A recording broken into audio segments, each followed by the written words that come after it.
জয় নিতাই। জয় নিতাই। কিন্তু জয় শ্রীরাম বললো না, কিন্তু দেখেছেন দেখেছেন নিশ্চয়ই।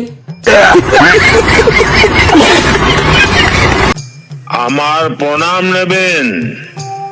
হ্যাঁ, আন্তরিক ভালোবাসা নিলাম, আর কি বা করবো। আগে বলুন কিছু।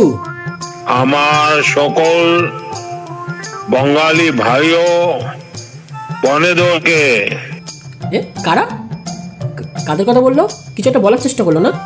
বঙ্গালী ভাইও বনেদরকে বনেদরকে বনেদরকে বনেদরকে।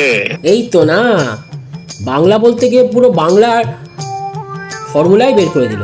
তাহলে হিন্দিই বলতে পারতেন। শুধু শুধু বাংলায় ভোট বলে বাংলা বলার চেষ্টা করলেই কি বাংলা বলা যায়? তার জন্য বাংলার মানুষের অন্তরে থাকা যায়, যেটা মাননীয় মমতা বন্দ্যোপাধ্যায় রয়েছেন এবং থাকবেন। মোদির সভাস্থল মানে হচ্ছে গিয়ে শুধুমাত্র ভিড় করানোর একটা আলাদাই টেকনিক। আর এই ভিড়ের মাঝে কি হলো একটু দেখুন।